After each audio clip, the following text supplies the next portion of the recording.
before we get started with Studio 3 here, we've got First Alert traffic to tell you about, and it is still breaking news at this very hour. We've got Martina Bills here on standby for us because she's monitoring traffic.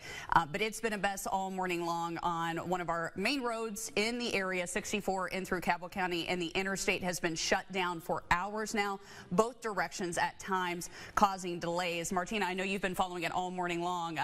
Because of the interstate closure, we're seeing those alternate routes facing major backups. I think I sat for almost an hour and a half this morning before I got here. Yeah, that's what we're dealing with. Drivers across Cabell County. We're going to get right to those West Virginia 511 cameras. That is the interstate right in the Barbersville area. Now, there were two crashes this morning. One pretty early, around 4 or 5 o'clock in the morning, that shut down all 4 lanes, both directions. The tractor trailer crashed into the median lanes in the contraflow lanes is what I'm trying to say.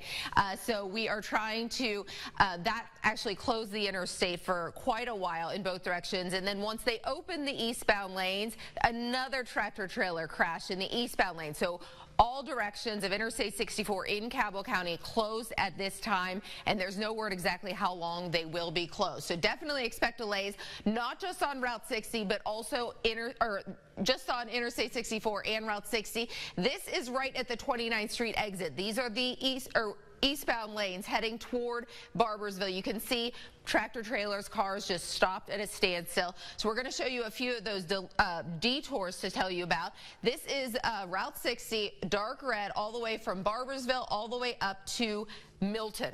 So you can imagine when Taylor came in today, she actually got on the interstate in Barbersville and was able to get down a little bit, or on Route 60. But this is so dark of red line. That means heavy traffic all the way along Route 60 from Milton all the way down to the 29th Street exit. If you can get off Interstate 64 at Milton, you can then go back ways. Put it in your app, your Maps app, and find an alternate route if you're coming from the Milton area, Putnam County, down toward Huntington. Now, if you are getting on the interstate in the Huntington area, you can get off Interstate 64 at the 29th Street. But again, Route 60 is a parking lot in both directions. Interstate 64 shut down east and westbound lanes, and we are being told by Barbersville Police Chief Darren McNeil he does not know when that will be reopened. So we will keep an eye on it for you here on Studio 3 and coming up at noon on WSAZ midday. And we will just have the latest all day on WSAZ.com. We sure will. Martina, thank you for the traffic report. Yes, I can attest to that. Let me give you a little perspective here. Left at about 8:30 this morning just to try to get into Huntington to work. Sat on 60 just within, I'm going to say, about a half-mile stretch for about an hour before I finally started inching closer and closer to get toward Barbersville and eventually to 29th Street to get on the interstate. And there it was smooth sailing and everything was a go. But until you get to that point, you are sitting on a parking lot, basically. Let's get to WSAZ's Alex Jackson. He has been following this all morning long with us with constant live reports. And Alex, it's just been an absolute mess. Certainly drivers very frustrated.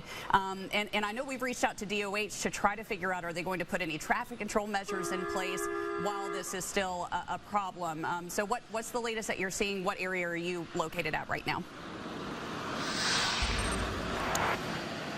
Well, Taylor, we are actually right near the Merritt's Creek exit. We're facing the eastbound lanes right now. I'll go ahead and give you a look. This literally has just happened within the last few minutes. The on-ramp going eastbound on I-64 has now reopened, but I-64 eastbound in the stretch before that has actually not reopened. So if you can turn the camera around here, we'll show you what people are doing. You're literally seeing people have to get off at the Merritt's Creek exit and then just get back on because the truck is literally behind some trees here and it's blocking right where the split starts there. And so that's why all these people are getting off the interstate just to get back on. It looks a little funky, but they're actually having to bring in an excavator to get that truck off the road. It's going to be quite a process. It's actually still up there as we speak right now. It's been a very busy morning for road crews because around 4 o'clock this morning, there was a different semi-truck that crashed and caught fire going westbound. So we're out here reporting on that throughout the morning, and we're actually standing over at Tanyard Station, kind of above everything, and we hear what sounds like a noise, and then all of a sudden we see black smoke flying up again. It's a different semi-truck going eastbound that all of a sudden had caught on fire. So you have fire departments here, police departments. It's been an all-day effort on both directions. And as we know right now, westbound is still closed, I-64 westbound. So in this area of Merritt's Creek, you have east and westbound lanes closed, so Route 60 is a complete nightmare. And we actually did have a crash on Route 60 a few hours ago near Keaton's Auto Body. So people, need to be careful out here, and there's a lot of congestion. Certainly not the way that a lot of people wanted to spend their Thursday sitting in traffic. That's absolutely sure.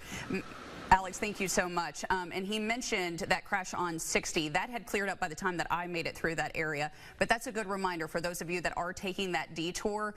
Speed limit is a little bit slower on Route 60 to begin with, but I saw a lot of people that were just trying to give it the gas and go, and then would come up on another standstill there at times on Route 60. That's just a good reminder. Put that phone down. Make sure that you're paying attention to the driver in front of you, because they could have to brake suddenly, because this is a domino effect that we're seeing throughout the area today, because keep in mind, everybody just like you trying to get around this, so those detours are going to be clogged up as well throughout the day.